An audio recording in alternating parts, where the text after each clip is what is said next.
I keep trying to wait for a day when we've got more sunlight and when I can get better detail, but this is Massachusetts in January, so we have a lot of cloudy days. Anyway, I just wanted to do a quick little show of how my box turned out.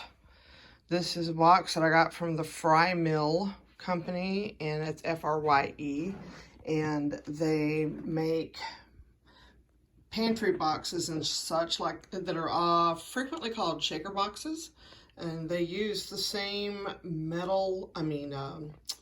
water-powered machinery that was used back when they were originally made, and they use the same techniques.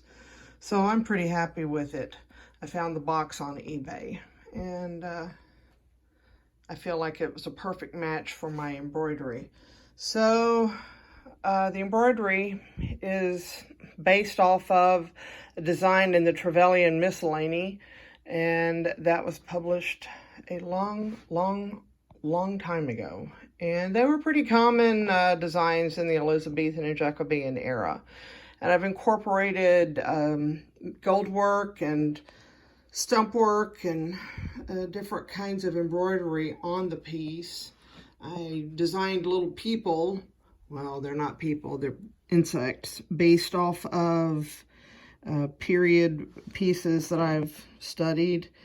The bodies are worked in metal thread herringbone stitch around, this one's worked around an orange stick for manicures, and this one, which is considerably smaller, is worked around a bamboo skewer.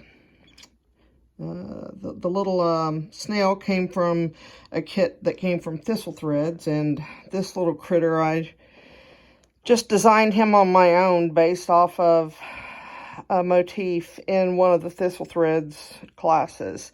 The flowers are from the Trevelyan Miscellany, and they are borage and pinks or carnations, and can't remember the name of it because, you know, getting old and forget stuff all the time.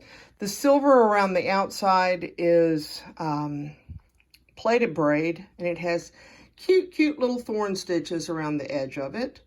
And this little motif here came from one of my Thistle Threads goldwork classes. And yeah, all in all, I'm pretty happy with it.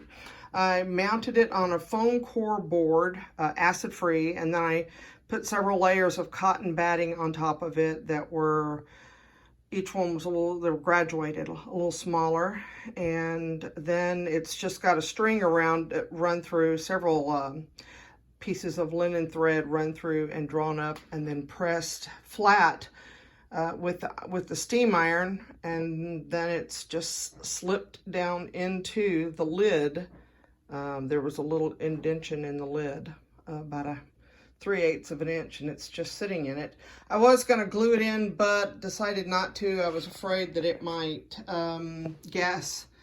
off-gas and possibly damage the materials, and by discoloring them and so forth. And anyway, it seems to be doing just fine, just sitting there. I really have to work to get it out of the lid. And this is a piece that's going in a cabinet. It's not going to be used, so I'm not really worried about functionality, although it is in there pretty well. I just wanted to point out the different colors of the gold here, and that's because the one on the left is really old thread. It's from about 2007. Bill Barnes sent it to me when I first moved to Cornwall, and the one on the right is new thread that I had to buy when I ran out.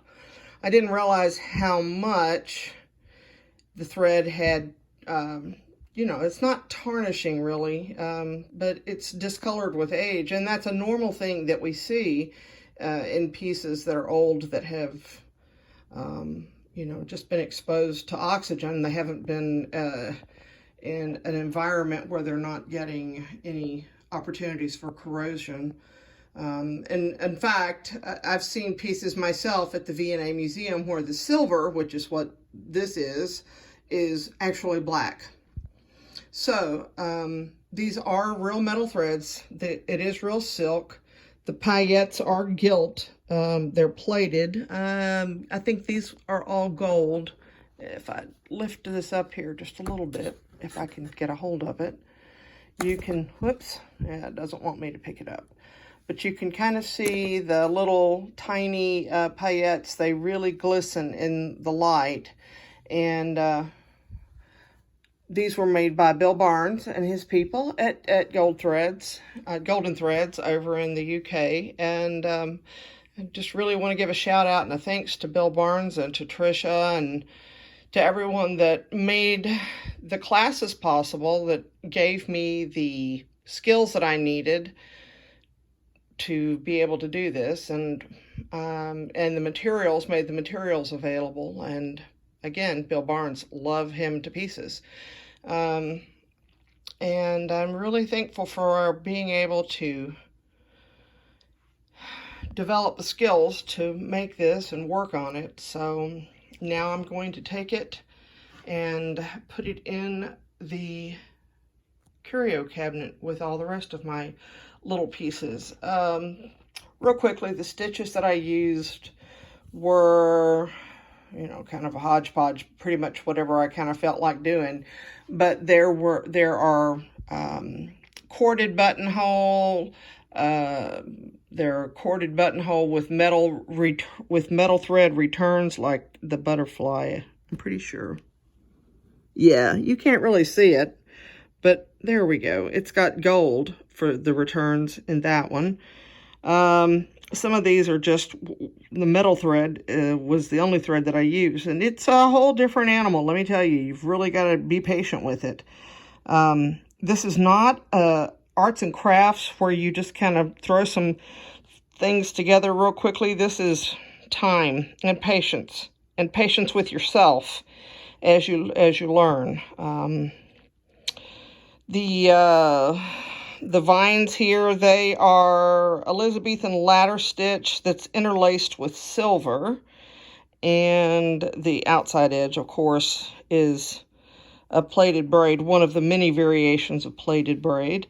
And then I put some Grecian twist, gilt twist around the edge of it. So, yeah, like I said, I'm pretty happy with this little fellow and looking forward to putting the next two boxes together that I have for other projects that I've been slacking about, not feeling like I was clever enough to actually assemble them, but we shall see. I have decided that 2020 is going to be the year of the boxes.